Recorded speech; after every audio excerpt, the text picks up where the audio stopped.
Good morning, everyone. Today we are here with Christopher Whyte, the community liaison for Safe Cities. So, I know you've been with Safe Cities since a very young age. What motivated you to get involved, and what was your initial role? Good morning.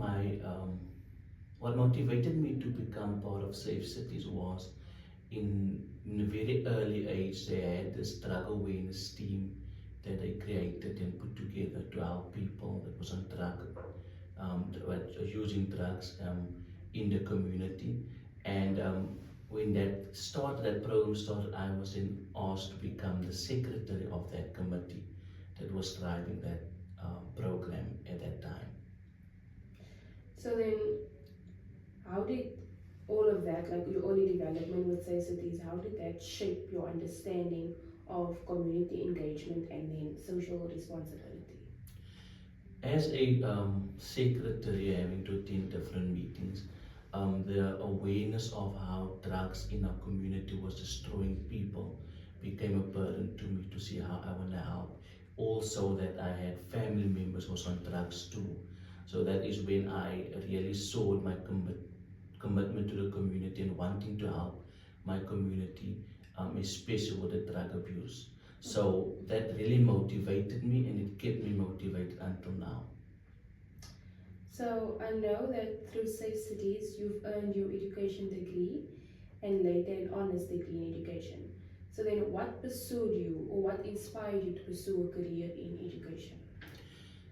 Shaping the young minds, because when you can shape the mind from a very young age, there's sometimes that you won't always win with everyone, but when you can plant that seed of there is always opportunity. We don't have to go the route that everybody is going. We can look at our community, we can look at the circumstances and see our way out. So that was always my motivation, was to encourage the young to become a better version of ourselves and not to look at the community and look at our surroundings, look at our own circumstances to shape us for where we want to be one day. So I know obviously there's been many lessons that you've learned, but like are there like some more valuable lessons you've learned during your education journey? And then also how did Safe City support your growth during that time? So the lessons I've learned was during the educational sector was that you have a responsibility, learning more about your responsibility, accountability in helping, because once you're in a teaching profession, you are there to shape lives. So it's not just mere career, but it becomes a calling. And Safe Cities was played a pivotal role in my life at that time because they were there when I needed to do research. They were available to assist, also to expand my knowledge on certain things by doing different trainings and being part of organizational structures. So that really helped me and helped me to identify the needs that I could have taken back into the classroom. So I know that you were a youth leader at some stage, and then as someone who has transitioned from a youth leader to an educational leader, how do you see the connection between education and community development?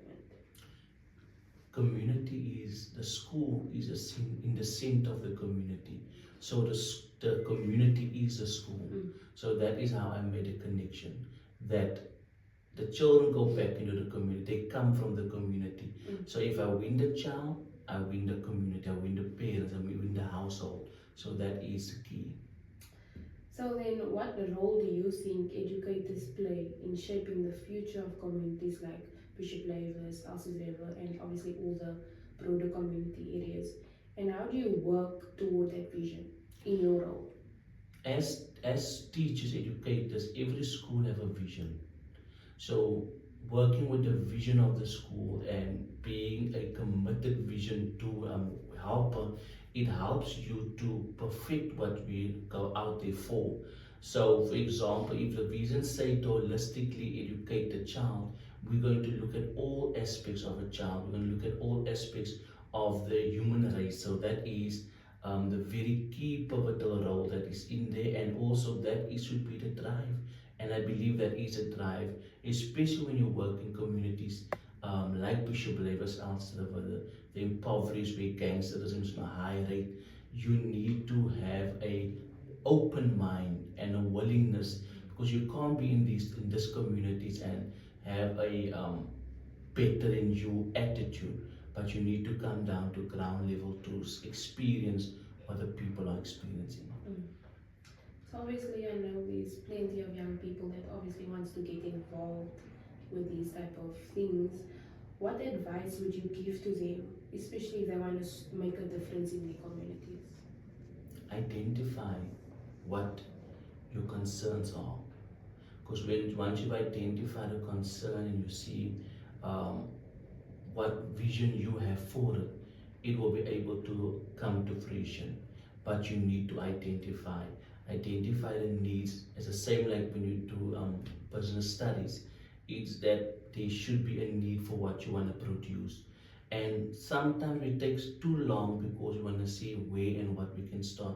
Find yourself with people that's already established, like organizations like Safe Cities, that is doing the job, and then find yourself within that organization, and then you can build your own vision within the vision of an organization that can make you become who you want to be. Mm, very well said. Well, thank you, Mr. Christopher. I really appreciate that you made the time to do this with us today. You're welcome.